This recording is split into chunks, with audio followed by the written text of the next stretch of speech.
नमस्कार। एलपी सरकारी job channel पर आपका स्वागत और अभिनंदन करता हूं।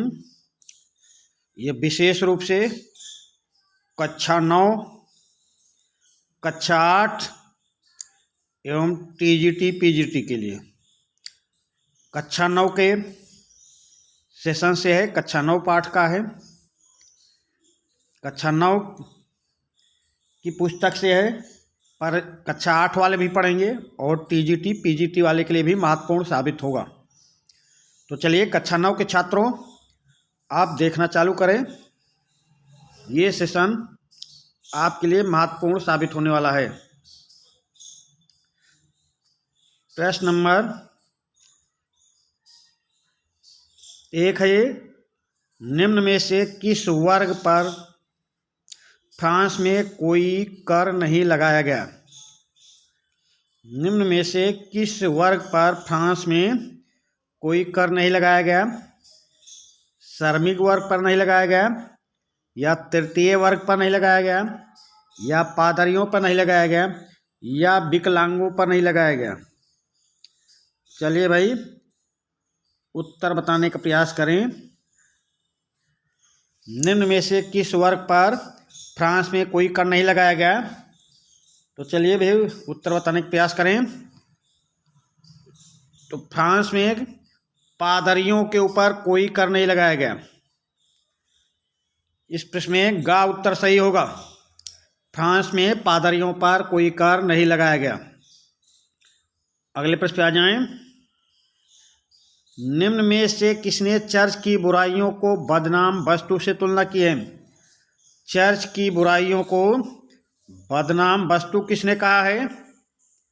रूसो ने कहा है, या मॉन्टेस्क्यू ने कहा है, या वाल्टेयर ने कहा है, या दांते ने कहा है? चलिए भाई बताने का प्रयास करें। निम्न में से किसने चर्च की बुराइयों को बदनाम वस्तु से तुलना की है? तो ये तुलना की है वाल्टेयर ने। वाल्टेयर महोदय ने चर्च की बुराइयों को बदनाम वस्तु कहा है। इस प्रश्न का उत्तर गा सही होगा। और इस सेशन को शेयर कर दें अपने दोस्तों के बीच, और जो सेशन पर पहली बार आए हों वो चैनल को सब्सक्राइब कर लें, और आपके दोस्तों का जिनका भी लिंक आपके पास है उनके पास शेयर कर दें। आपकी परीक्षा होने वाली है, तो इसलिए ये किसी न किसी माध्यम से आपके पास सारे प्रश्न पहुंच गए हैं।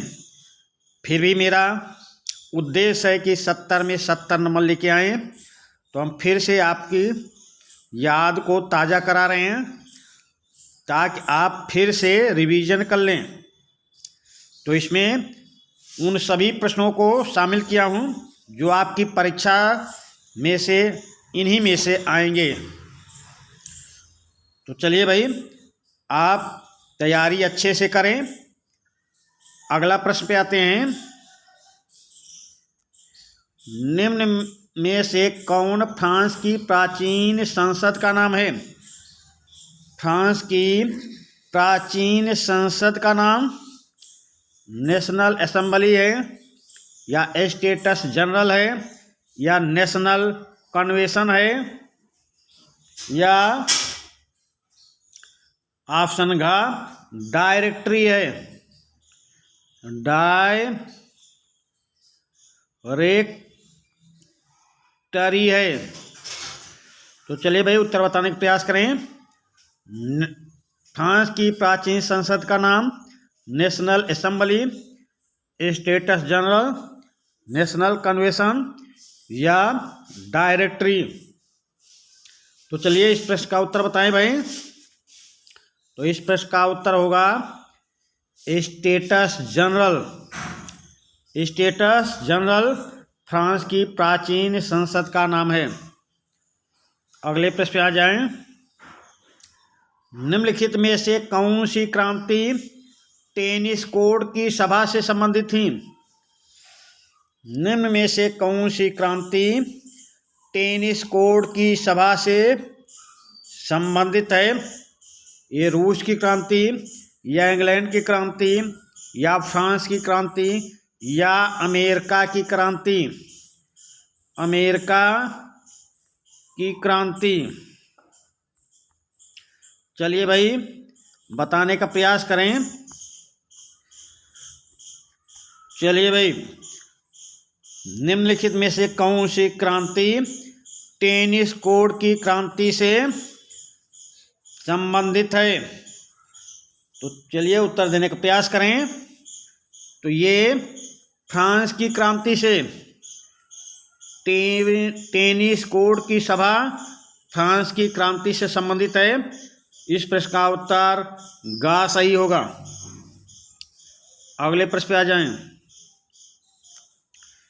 तीनों सदनों की संयुक्त बैठक का आयोजन कब किया गया? ये तीनों है भाई, तीनों सदनों की संयुक्त बैठक का आयोजन कब किया गया? तो चलिए भाई उत्तर देने का प्रयास करें। तीनों सदनों की संयुक्त बैठक का आयोजन कब हो रहा है? 27 जून 1789 को, 27 जून 1789 को, या 5 जून 1789 को, या 14 जुलाई 1789 को, या 20 जून 1971 को, 20 जून 1791 को, 20 जून 1791 को। चलिए भाई उत्तर देने का प्रयास करें। तीनों सदनों की संयुक्त बैठक कब हो रही है? तो चलिए बताने का प्रयास करें। तीनों सदनों की संयुक्त बैठक का आयोजन कब किया जा रहा है? तो 27 जून 1789 को। तीनों सदनों की संयुक्त बैठक का आयोजन 27 जून 1789 किया जा रहा। सेशन को पूरा देखेंगे, 2-3 बार देखें, और परीक्षा पास में है।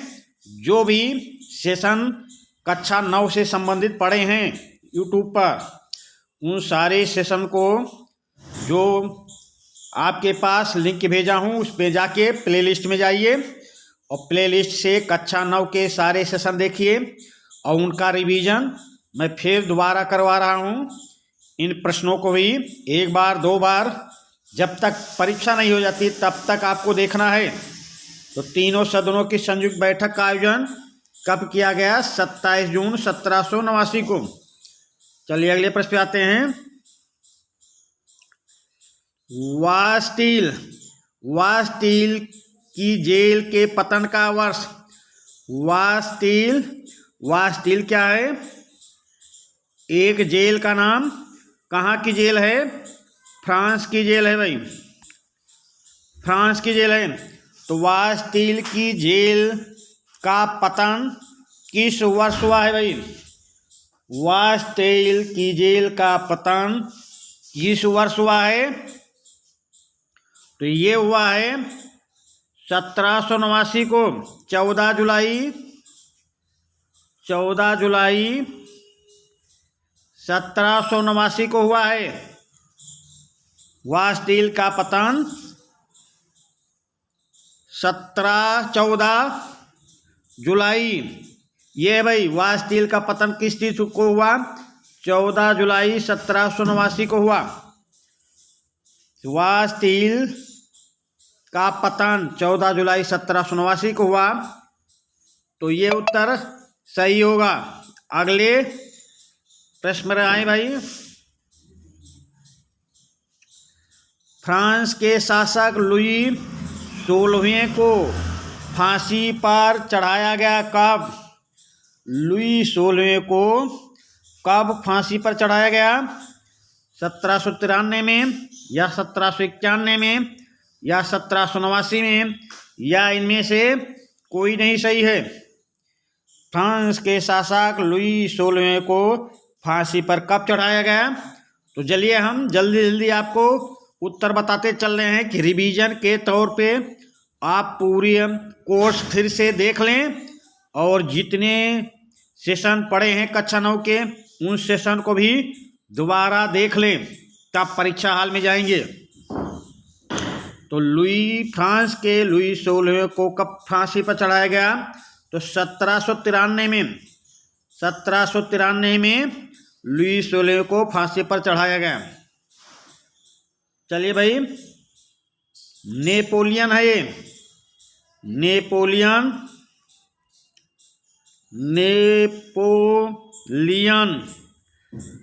की वाटरलू में पराजय हुई।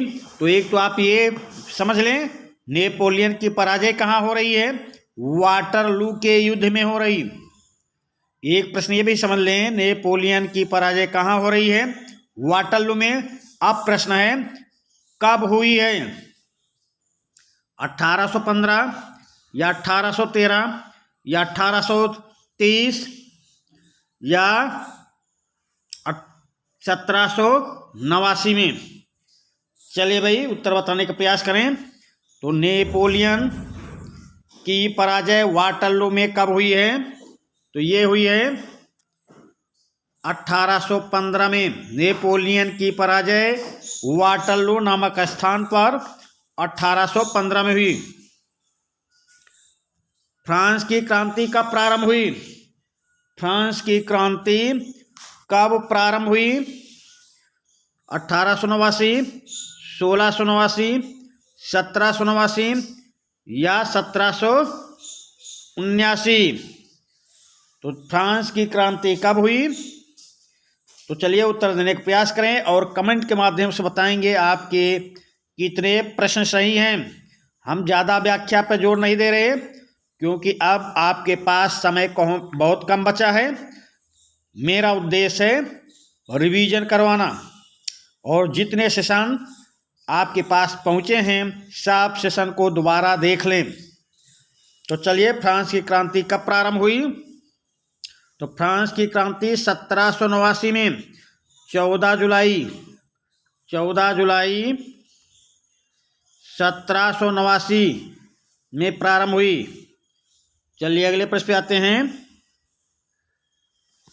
अगला प्रश्न देख लें। चलिए भाई, अगला प्रश्न, रूसो कौन था? रूसो कौन था? एक राजा था या एक दार्शनिक या एक सैनिक या एक राजनीतिक? रूसो कौन था? एक राजा, एक दार्शनिक, एक सैनिक या एक राजनीतिक? तो चलिए भाई, उत्तर बताने का प्रयास करें। तो रूसो एक दार्शनिक था भाई, रूसो एक दार्शनिक था। चलिए आगे चलते हैं। चुड़ैलों का धावा किस शहर में हुआ? चुड़ैलों का धावा किस शहर में हुआ? ये वर्जीनिया या वर्साय या पेरिस या हॉलैंड? तो चुड़ैलों का धावा किस शहर में हो रहा है? तो चलिए उत्तर बताते हैं। चुड़ैलों का धावा वर्साय में हो रहा, वर्साय। चलिए हम जल्दी जल्दी, ये आपका रिवीजन करवाने में के मूड में है, जल्दी जल्दी आप पूरा कोर्स एक बार फिर देख लें, तब परीक्षा हाल में जाएं। और जितने सेशन आपके पास पहुंच गए हैं उन सेशन को, 8-9 सेशन कक्षा 9 के पढ़े हैं, वो सब सेशन आप देख के तब परीक्षा हाल में बैठें। और साथ में एक बार फिर आपका रिवीजन करवा रहा हूं। तो चुड़ैलों का धावा किस शहर में हुआ? वर्साय में। चलिए आगे चलते हैं। फ्रांस की क्रांति का तत्कालिक कारण क्या था? फ्रांस की क्रांति का तत्कालिक कारण क्या था? लुई 16वें की निरंकुशता या रिक्त राजकोष या दार्शनिकों की भूमिका या स्टेटस जनरल का अधिवेशन? तो भाई फ्रांस की क्रांति का ये चारों कारण थे, पर आपसे प्रश्न में क्या पूछ रहा? तात्कालिक कारण क्या था? फ्रांस की क्रांति का तात्कालिक कारण क्या था? तो स्टेटस जनरल का अधिवेशन, स्टेटस जनरल का अधिवेशन फ्रांस की क्रांति का तात्कालिक कारण था। आगे चलें। नेशनल असेंबली ने मानव के जन्मजात मौलिक अधिकारों की घोषणा कब की थी? नेशनल असेंबली ने मानव के जन्मजात मौलिक अधिकारों की घोषणा कब की थी? 4 अगस्त 1789 को, या 27 अगस्त 1789 को, या 2 सितंबर 1789 को, या 10 अक्टूबर 1789 को? तो चलिए भाई उत्तर बताने का प्रयास करें। नेशनल असेंबली ने मानव के जन्मजात मौलिक अधिकारों की घोषणा कब की? उत्तर बताने का प्रयास करें। तो ये भाई घोषणा किया था 27 अगस्त 1789 को। नेशनल असेंबली ने मानव के जन्मजात अधिकारों की घोषणा 27 अगस्त 1789 को किया। ये सेशन को 1-2 बार देख के ही जाएंगे परीक्षा हाल में। चलिए अगले प्रश्न पे चलते हैं। 1789 ईस्वी में फ्रांस की क्रांति के समय फ्रांस का शासक कौन था? 1789 ईस्वी में फ्रांस की क्रांति के समय फ्रांस का शासक कौन था? तो चलिए भाई उत्तर बताने का प्रयास करें। लुई 16वां था, लुई 16वां था, या लुई 15वां था, या लुई 17वां था, या लुई फिलिप था? लुई 18वां। तो 1789 में फ्रांस की क्रांति के समय फ्रांस का शासक कौन था? तो फ्रांस की क्रांति का शासक लुई 16वां था भाई, लुई 16वां। चलिए आगे चलते हैं। स्पिरिट ऑफ लॉज पुस्तक के लेखक, स्पिरिट ऑफ लॉज नामक पुस्तक के लेखक कौन है? रूसो हैं, या लाक हैं, या मॉन्टेस्क्यू हैं, या मैकियावेली? स्पिरिट ऑफ लॉज नामक पुस्तक के लेखक कौन है? तो बताने का प्रयास करें। तो स्पिरिट ऑफ लॉज नामक पुस्तक के लेखक मॉन्टेस्क्यू हैं। चलिए अगले प्रश्न पे आते हैं। फ्रांस की क्रांति में तीसरे वर्ग का नेतृत्व किसने किया? फ्रांस की क्रांति में तीसरे वर्ग का नेतृत्व किसने किया? नेपोलियन ने किया, या रूसो ने किया, या मिराबो ने किया, या स्टालिन ने किया? फ्रांस की क्रांति में तीसरे वर्ग का नेतृत्व किसने किया? चलिए भाई उत्तर बताने का प्रयास करें। तो फ्रांस की क्रांति में तीसरे वर्ग का नेतृत्व मिराबो ने किया था। चलिए अगले प्रश्न पे चलते हैं। The spirit of laws, the spirit of Rousseau की पुस्तक का नाम क्या है भाई? अगला प्रश्न है, रूसो की पुस्तक का नाम क्या है? The spirit of laws, social contract, Das Kapital, the Prince? चलिए बताइए रूसो की पुस्तक का नाम। तो रूसो की पुस्तक का नाम सामाजिक समझौता, सामाजिक समझौता। चलिए भाई सामाजिक समझौता यानी कि सोशल कॉन्ट्रैक्ट, सोशल कॉन्ट्रैक्ट या सामाजिक समझौता, जो भी समझे, रूसो की पुस्तक का नाम था। चलिए आगे चलते हैं। फ्रांस में समाज के तीसरे वर्ग का प्रतिशत कितना था? ये प्रतिशत आपको बताना है। फ्रांस में समाज के तीसरे वर्ग जनसामान्य का प्रतिशत कितना था? 5%, या 25% या 75% या 95%। फ्रांस में समाज के तीसरे वर्ग का प्रतिशत कितना था? 95%। यानी कि 5% लोग 95% लोगों को परेशान करके रख दिया था। 5% लोग 95% लोगों को परेशान करके रख दिया था। तीसरे वर्ग या जन सामान्य वर्ग को परेशान करके रख दिया था। तो फ्रांस में समाज के तीसरे वर्ग का प्रतिशत 95 था। चलिए आगे चलते हैं। रूसी क्रांति की तिथि। रूसी क्रांति की तिथि क्या है? चलिए भाई बताने का प्रयास करें। 7 मार्च 1917 या 17 मार्च 1917 या 6 अक्टूबर 1917 या 6 नवंबर 1917। चलिए भाई उत्तर बताने का प्रयास करें। रूसी क्रांति की तिथि तो 7 मार्च 1917 या 17 मार्च 1917 या 6 अक्टूबर 1917 या 6 नवंबर 1917। तो चलिए भाई बताने का प्रयास करें। तो रूसी क्रांति की तिथि क्या थी? 6 नवंबर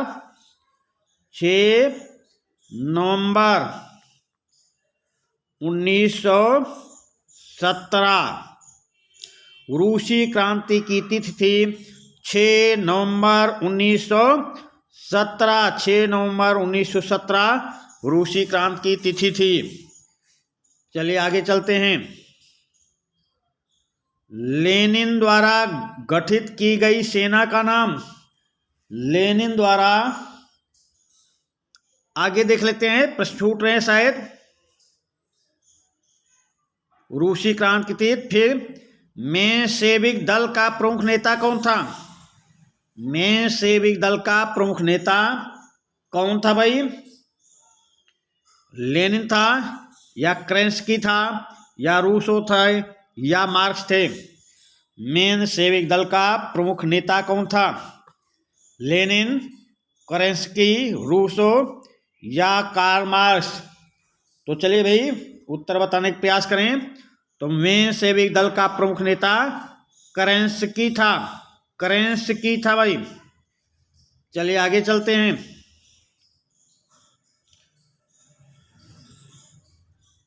निम्नलिखित में से कौन रूसी क्रांति का तात्कालिक कारण था? निम्नलिखित में से कौन रूसी क्रांति का तात्कालिक कारण था भाई? तो जार का निरंकुश शासन या जनता की दुर्दशा या प्रथम विश्व युद्ध में रूस की पराजय या 1905 में रूसी क्रांति।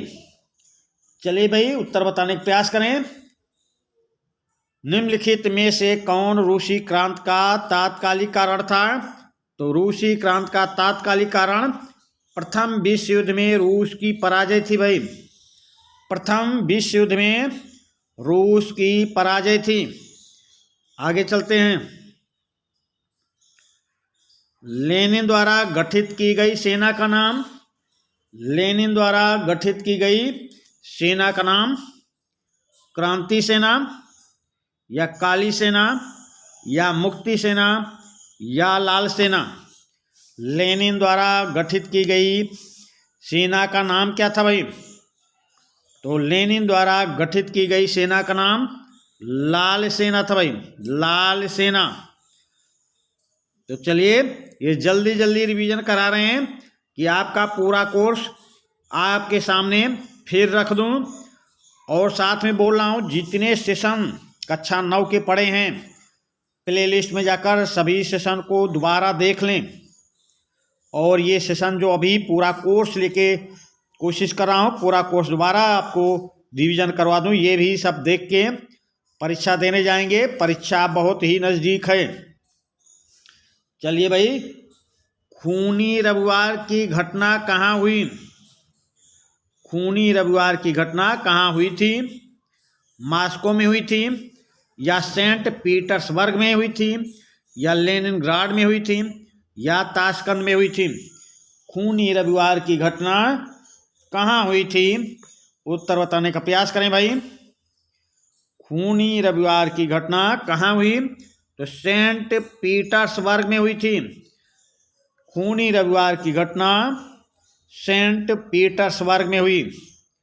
चलिए आगे चलते हैं। आगे रूसी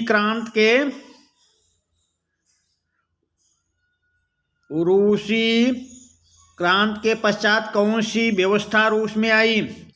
रूसी क्रांति के बाद कौन सी व्यवस्था रूस में आई? तो चलिए भाई ऑप्शन देखते हैं। तानाशाही या साम्यवादी या पूंजीवादी या नाजीवादी? रूसी क्रांति के पश्चात कौन सी व्यवस्था रूस में आई? तानाशाही, साम्यवादी, पूंजीवादी या नाजीवादी? तो रूसी क्रांति के बाद रूस में साम्यवादी व्यवस्था आई भाई, साम्यवादी व्यवस्था। चलिए आगे चलते हैं। समाजवाद का जनक कौन था? समाजवाद का जनक रूसो, मार्टिन लूथर, स्टालिन या कार्ल मार्क्स? समाजवाद का जनक कौन था भाई? तो देखिए अगर प्रश्न रहेगा ब्रिटेन में समाजवाद का जनक तो रॉबर्ट ओवन पे चले जाना। अगर देश का नाम रहेगा कि ब्रिटेन में समाजवाद का जनक तो रॉबर्ट ओवन में। यदि प्रश्न रहेगा समाजवाद का जनक कौन है तो समाजवाद का जनक कार्ल मार्क्स हैं। दोनों प्रश्न में अंतर समझ लें। ब्रिटिश समाजवाद का जनक रॉबर्ट ओवन और समाजवाद का जनक कार्ल मार्क्स। चलिए अगले प्रश्न पे चलते हैं। निम्नलिखित में से कौन रूस की क्रांति से संबंधित है? निम्न में से कौन रूस की क्रांति से संबंधित है? लेनिन संबंधित हैं या अब्राहम लिंकन या रूसो या बिस्मार्क? तो अब्राहम लिंकन अमेरिका से संबंधित हैं, रूसो दार्शनिक था, बिस्मार्क जर्मनी के थे। तो अब आप समझ गए होंगे रूस की क्रांति से संबंधित कौन था? लेनिन थे। रूस की क्रांति से संबंधित लेनिन थे। चलिए अगले प्रश्न पे आते हैं। किस स्थान से 1917 की रूसी क्रांति की शुरुआत हुई? किस स्थान से रूसी क्रांति की शुरुआत हुई है? साइबेरिया से या पेरिस से या पेट्रोग्राड से या व्लादिवोस्टोक से? तो चलिए भाई उत्तर बताने का प्रयास करें। किस स्थान से 1917 की रूसी क्रांति की शुरुआत हुई है? साइबेरिया, पेरिस, पेट्रोग्राड या व्लादिवोस्टोक? तो ये शुरुआत हुई है पेट्रोग्राड से। पेट्रोग्राड से 1917 ईस्वी की रूसी क्रांति की शुरुआत हुई। आगे चलते हैं। 1917 ईस्वी में रूसी क्रांति के समय रूस का जार कौन था? 1917 में रूसी क्रांति के समय रूस का जार कौन था भाई? तो रूस का जार आपको बताना है। निकोलस प्रथम या निकोलस द्वितीय या पीटर महान या लेनिन? 1917 ईस्वी की रूसी क्रांति के समय रूस का जार, तो जार निकोलस द्वितीय थे भाई, जार निकोलस द्वितीय। चलिए आगे चलते हैं। रूस की क्रांति के समय रूस के सम्राट को क्या कहा जाता था? रूस की क्रांति के समय रूस के सम्राट को क्या कहा जाता था? एम्परर या प्रिंस या जार या ड्यूक? रूस की क्रांति के समय रूस के जार को क्या कहा जाता था? रूस की क्रांति के समय रूस के सम्राट को जार कहा जाता था। जार या सम्राट रूस में एक ही बात थी। अगले प्रश्न पे आए। जार साम्राज्य का पतन कब हुआ? जार साम्राज्य का पतन कब हुआ? 15 मार्च 1917 या 27 फरवरी 1930 या 2 अप्रैल 1930 या 5 जनवरी 1922? जार साम्राज्य का पतन कब हुआ? चलिए उत्तर बताने का प्रयास करें। तो जार रूस में थे, रूस के सम्राट को जार कहा जाता था। जार साम्राज्य का पतन कब हो रहा है? तो जार साम्राज्य का पतन 15 मार्च 1917 ईस्वी को हुआ। जार साम्राज्य का पतन 15 मार्च 1917 ईस्वी को। चलिए अगले प्रश्न पे चलते हैं। रूस की क्रांति का प्रमुख कारण क्या था? रूस की क्रांति का प्रमुख कारण क्या था भाई? सैनिक दुर्बलता, या रूस की पराजय, या जार की निरंकुशता, या देश का पिछड़ापन? देश का पिछड़ापन भाई। चलिए देश का पिछड़ापन। तो रूस की क्रांति का प्रमुख कारण क्या था? उत्तर बताने का प्रयास करें। तो रूस की क्रांति का प्रमुख कारण जार की निरंकुशता थी भाई। रूस की क्रांति का प्रमुख कारण जार की निरंकुशता। रूसी क्रांति के समय रूस में भीषण अकाल कब पड़ा? रूसी क्रांति के समय रूस में भीषण अकाल कब पड़ा? 1904 से 1905 ईस्वी में, या 1910 से 1911 ईस्वी में, या 1916 से 1917 ईस्वी में, या 1918 से 1919 ईस्वी में? चलिए भाई उत्तर बताने का प्रयास करें। रूसी क्रांति के समय रूस में भीषण अकाल कब पड़ा? तो रूसी क्रांति के समय रूस में भीषण अकाल 1916-17 में पड़ा था भाई। 1916-17 में। आगे चलते हैं। रूसी क्रांति के समय लेनिन किस दल का नेता था? रूसी क्रांति के समय लेनिन किस दल का नेता था? ये ऑप्शन नहीं दिख रहा है, ऑप्शन हम अलग से लिख देते हैं। ऑप्शन का देखें, फिर ऑप्शन खा, ऑप्शन खा,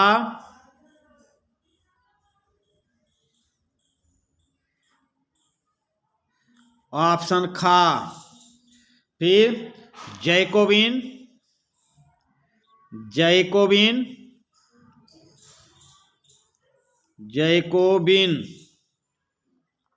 फिर मेनसेविक, मेनसेविक।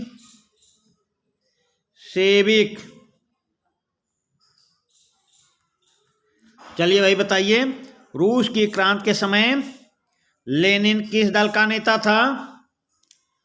तो रूस की क्रांति के समय लेनिन किस दल का नेता था? तो रूस की क्रांति के समय Lenin Bolshevik, Bolshevik.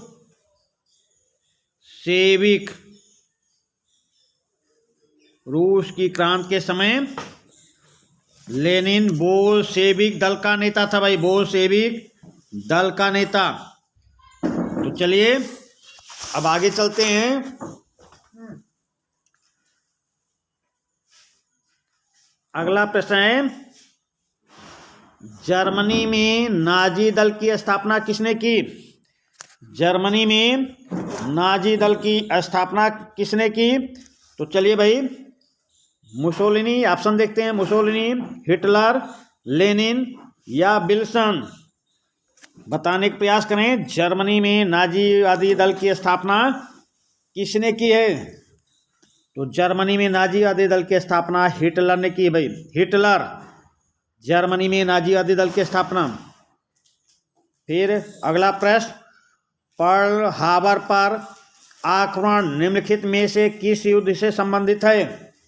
Pearl Harbor पर आक्रमण निम्नलिखित में से किस युद्ध से संबंधित है? तो ऑस्ट्रिया प्रशा युद्ध से, या फ्रांस प्रशा युद्ध से, या प्रथम विश्व युद्ध से, या द्वितीय विश्व युद्ध से? चलिए प्रश्न का उत्तर दें भाई। पर्ल हार्बर पर आक्रमण निम्नलिखित में से किस युद्ध से संबंधित है, बताने का प्रयास करें। तो ये द्वितीय विश्व युद्ध से संबंधित भाई, द्वितीय विश्व युद्ध। आगे चलते हैं। आगे, द्वितीय विश्व युद्ध में जर्मनी ने कब बिना शर्त आत्मसमर्पण किया। द्वितीय विश्व युद्ध में जर्मनी ने कब बिना शर्त आत्मसमर्पण किया भाई। तो चलिए भाई उत्तर बताने का प्रयास करें। 14 अप्रैल 1945 को, या 14 जून 1945 को, या 14 जुलाई 1945 को, या 14 अगस्त 1945 को। द्वितीय विश्व युद्ध में जर्मनी ने कब बिना शर्त आत्मसमर्पण किया। तो ये आत्मसमर्पण किए थे द्वितीय विश्व युद्ध में जर्मनी ने बिना शर्त आत्मसमर्पण किया था 7 मई 1945 को भाई, 7 मई 1945। आगे चलते हैं। जापान ने अमेरिका के सामने कब आत्मसमर्पण किया। जापान ने अमेरिका के सामने कब आत्मसमर्पण किया भाई। 14 अप्रैल 1945 को, या 14 जून 1945 को, या 14 जुलाई 1945 को, या 14 अगस्त 1945 को। चलिए भाई बताइए, जापान ने अमेरिका के सामने कब आत्मसमर्पण किया। तो ये आत्मसमर्पण किए थे 14 अगस्त 1945 को भाई, 14 अगस्त 1945 को। चलिए आगे चलते हैं। द्वितीय विश्व युद्ध कब आरंभ हुआ। द्वितीय विश्व युद्ध कब आरंभ हुआ। 1 सितंबर 1939 को, या 31 अगस्त 1939 को, या 1 जनवरी 1939 को, या 1 अगस्त 1940 को। चलिए भाई उत्तर बताने का प्रयास करें। द्वितीय विश्व युद्ध कब प्रारंभ हुआ। तो द्वितीय विश्व युद्ध प्रारंभ होता है 1 सितंबर 1939 को। चलिए भाई अगले प्रश्न पे चलते हैं। अमेरिका ने नागासाकी पर परमाणु बम कब गिराया। अमेरिका ने नागासाकी पर परमाणु बम कब गिराया। 4 अगस्त 1945 को, या 6 अगस्त 1945 को, या 9 अगस्त 1945 को, या 11 अगस्त 1945 को। तो अमेरिका ने नागासाकी पर परमाणु बम गिराया था 9 अगस्त 1945 को, 9 अगस्त 1945। आगे चलते हैं। हिटलर ने पोलैंड पर किस वर्ष आक्रमण किया था। हिटलर ने पोलैंड पर किस वर्ष आक्रमण किया था। 28 जुलाई 1939 को, या 14 अगस्त 1939 को, या 1 सितंबर 1939 को, या 3 सितंबर 1939 को। चलिए भाई उत्तर बताने का प्रयास करें। हिटलर ने पोलैंड पर किस वर्ष आक्रमण किया। तो चलिए उत्तर बताने का प्रयास करें।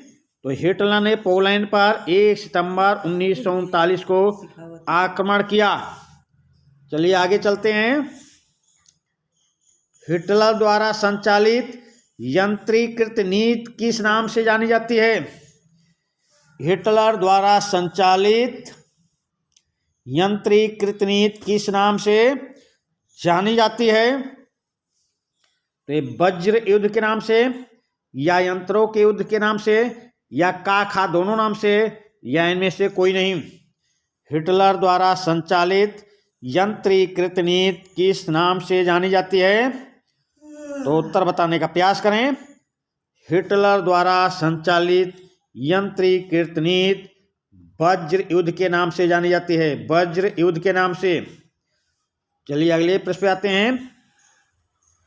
संयुक्त राज्य अमेरिका द्वारा द्वितीय विश्व युद्ध में सम्मिलित होने का तात्कालिक कारण क्या था। संयुक्त राज्य अमेरिका द्वारा द्वितीय विश्व युद्ध में सम्मिलित होने का तात्कालिक कारण हिटलर द्वारा रूस पर आक्रमण, या नाजियों द्वारा पोलैंड पर आक्रमण, या जापान द्वारा पर्ल हार्बर पर आक्रमण, या इटली द्वारा अल्बानिया पर आक्रमण। तो चलिए भाई उत्तर बताने का प्रयास करें। संयुक्त राज्य अमेरिका द्वारा द्वितीय विश्व युद्ध में सम्मिलित होने का तात्कालिक कारण क्या था? हिटलर द्वारा रूस पर आक्रमण, नाजियों द्वारा पोलैंड पर आक्रमण, या जापान द्वारा पर्ल हार्बर पर आक्रमण, या इटली द्वारा अल्बानिया पर आक्रमण। तो ये है जापान द्वारा पर्ल हार्बर पर आक्रमण के कारण अमेरिका द्वितीय विश्व युद्ध में सम्मिलित हुआ था। ये तात्कालिक कारण था द्वितीय विश्व युद्ध में सम्मिलित होने का। तो चलिए अगले प्रश्न पे आते हैं। द्वितीय विश्व युद्ध का प्रमुख कारण क्या था? द्वितीय विश्व युद्ध का प्रमुख कारण क्या था भाई? वर्साय की संधि, या न्यूली की असफलता, या राष्ट्रसंघ की असफलता, या इनमें से कोई नहीं। द्वितीय विश्व युद्ध का प्रमुख कारण क्या था? तो द्वितीय विश्व युद्ध का प्रमुख कारण था वर्साय की संधि। द्वितीय विश्व युद्ध का प्रमुख कारण वर्साय की संधि थी भाई। चलिए अगले प्रश्न पे आते हैं। निम्नलिखित में से किस युद्ध में इटली ने भाग लिया? निम्नलिखित में से किस युद्ध में इटली ने भाग लिया? तो प्रथम विश्व युद्ध में, या द्वितीय विश्व युद्ध में, या दोनों युद्धों में, या इनमें से कोई नहीं। तो निम्नलिखित में से किस युद्ध में इटली ने भाग लिया था? तो प्रथम विश्व युद्ध और दोनों विश्व युद्ध, दोनों में भाग लिया। तो आपका उत्तर सही होगा, दोनों युद्धों में। चलिए अगले प्रश्न पे चलते हैं। अमेरिका द्वारा हिरोशिमा पर परमाणु बम कब गिराया गया? अमेरिका द्वारा हिरोशिमा पर परमाणु बम कब गिराया गया? 6 अगस्त 1945 को, या 9 अगस्त 1945 को, या 14 अगस्त 1945 को, या 2 सितंबर 1945 को। अमेरिका द्वारा हिरोशिमा पर बम कब गिराया गया? तो उत्तर बताने का प्रयास करें। तो अमेरिका ने हिरोशिमा पर 6 अगस्त 1945 को बम गिराया था। अमेरिका द्वारा हिरोशिमा पर बम गिराया गया 6 अगस्त 1945। द्वितीय विश्व युद्ध में प्रयुक्त होने वाला सबसे घातक अस्त्र कौन सा था? द्वितीय विश्व युद्ध में प्रयुक्त होने वाला सबसे घातक अस्त्र कौन सा था भाई? तो ये टैंक था, या मिसाइल थी, या परमाणु बम था, या हाइड्रोजन बम। द्वितीय विश्व युद्ध में प्रयुक्त होने वाला सबसे घातक अस्त्र कौन सा था? टैंक, मिसाइल, परमाणु बम, या हाइड्रोजन बम। तो द्वितीय विश्व में प्रयुक्त होने वाला द्वितीय विश्व युद्ध में प्रयुक्त होने वाला सबसे घातक अस्त्र परमाणु बम था भाई। चलिए आगे चलते हैं। द्वितीय विश्व युद्ध का मूल कारण क्या था? द्वितीय विश्व युद्ध का मूल कारण क्या था? वर्साय की संधि, या जर्मनी में नाजी पार्टी का उत्थान, या फ्रांस की महत्वाकांक्षा, या साम्राज्यवादी भावना। द्वितीय विश्व युद्ध का मूल कारण क्या था? तो द्वितीय विश्व युद्ध का मूल कारण वर्साय की संधि थी भाई। द्वितीय विश्व युद्ध का मूल कारण वर्साय की संधि। चलिए, जर्मनी ने आत्मसमर्पण कब किया? जर्मनी ने आत्मसमर्पण कब किया भाई? 1 मई 1945 को, या 2 मई 1945 को, या 7 मई 1945 को, या 8 मई 1945 को। जर्मनी ने आत्मसमर्पण कब किया? चलिए उत्तर बताने का प्रयास करें।